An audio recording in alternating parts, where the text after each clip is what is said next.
صحابو نه تپوس کیږي سمره مال دروړو جی درې مېسا سلورم مېسا عمر وې باندې مروړو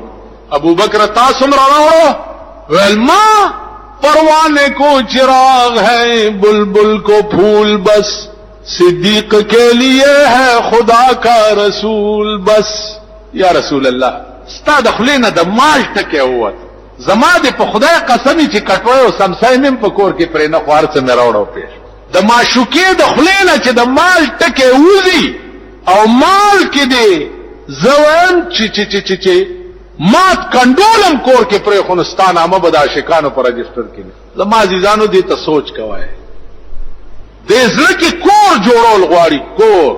د خدای اول نمبر اوس په دې بسره ان شاء الله راتلون کې جمعو کې باس کوو چا کور به جوړیږي څنګه